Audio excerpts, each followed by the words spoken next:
Hello, everybody. There's something I want to ask you at the very beginning of this video here, and it's that I want to ask you to please hear out the entire thing that I have to say here.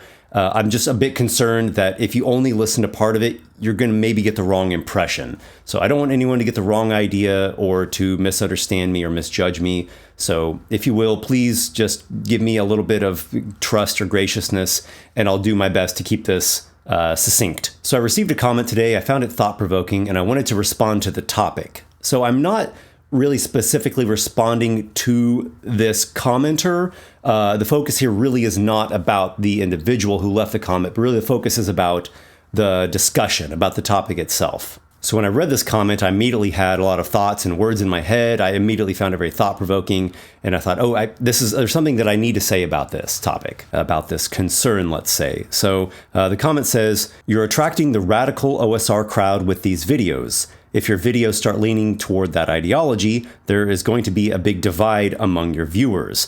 I understand that the fantasy of modern D&D has changed, but that doesn't make other players' interpretation of the game invalid. If the game has gotten too woke for some people, they have bigger things to worry about than just rolling dice." I personally don't use the word woke. I see it as a bandwagon word, and I'm not a fan of bandwagons. I'm not on anyone's bandwagon. I want to do my own thing, and I'm following the calling that I'm receiving. So the concern is that the content of my recent videos and the tone is attracting radical people, radical conservative people. That's what happens when you go on an adventure.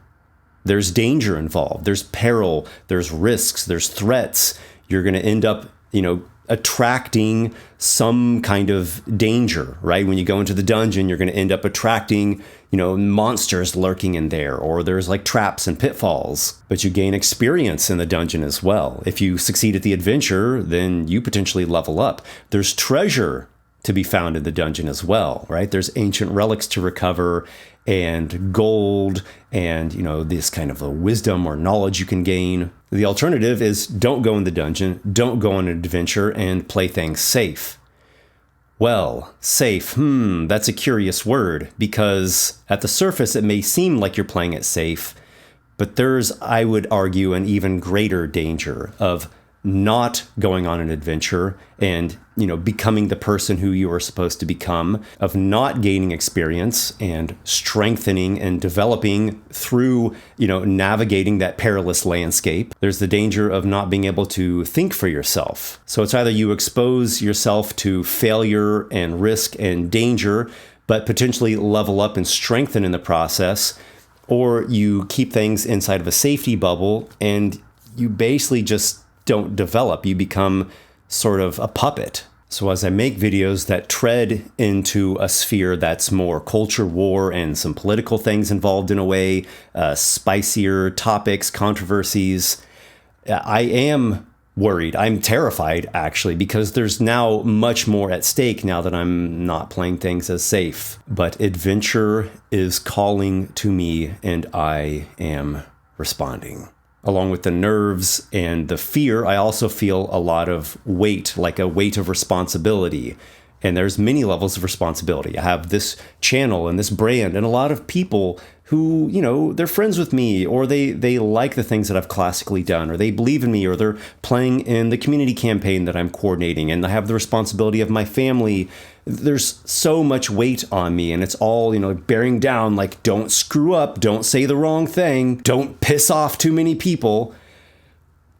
It's a lot. But there's something that terrifies me even more, and that is getting to the end of my life and being on my deathbed full of regrets, wondering what could have been. I wish I would have. If only I had, gotten my channel to where it could be. If only I had met the people that I should have met. If only I had published those books. If only I had put my creativity out there. If only I had helped more people. If only I had become the person who I was supposed to become and do the things that I was supposed to do. That weight of all that responsibility is enough to really give a person stress.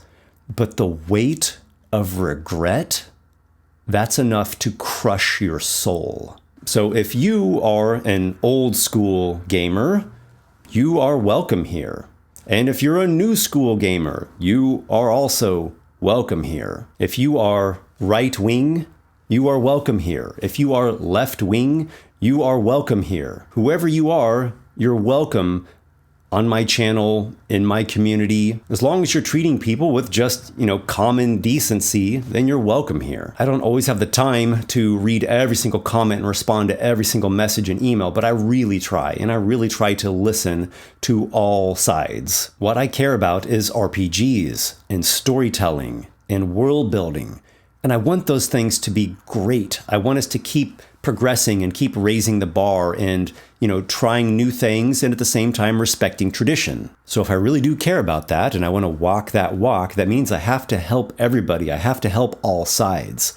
I'm not trying to help anyone's side as in like helping a tribe win some tribal war, but rather helping people find some more peace and cooperation. Am I upset that D&D more and more becomes very pop, very trendy, very light, very corporatized? Well, yeah, but see, what upsets me is not the fact that there exists a more light in tone, accessible pop version. That in and of itself is not the problem. I'm not upset that there's, children's cartoons of adventures. I'm not upset that there are Halloween decorations that are like a cute version of Count Dracula. The thing that's upsetting is that D&D is not offering both sides. They're not offering the light in tone, accessible, more pop version and the more old school, grittier, darker, not relying on modern sensibilities, but has more of this like old world feeling to it. They're not offering both. They are sacrificing the classic style and delivering exclusively the pop style. But I don't hate Wizards of the Coast, and I definitely don't hate D&D. I have criticisms of Wizards of the Coast because I want them to improve and I want things to be better. And I love D&D. I love playing D&D. I love RPGs. I love how I get to share in these experiences with people and go into these mythic landscapes and have these incredible adventures. In fact, I'm a radical, but I'm not a radical in a destructive sense. I channel that radical energy in a constructive way. I channel that into writing, into world building, into crafting characters and monsters and whole settings and campaigns. I'm channeling it into building a community D&D campaign with lots of GMs and players all together in this world that I've been building called Ikoros. I channel that zealous passion in a creative way, and my dream is to help people, to inspire people, to get people to go out there and create something and delve into this world and really delve into it in a meaningful way. So if someone is radical, whether it's radical on the right or radical on the left, come here, come to my channel.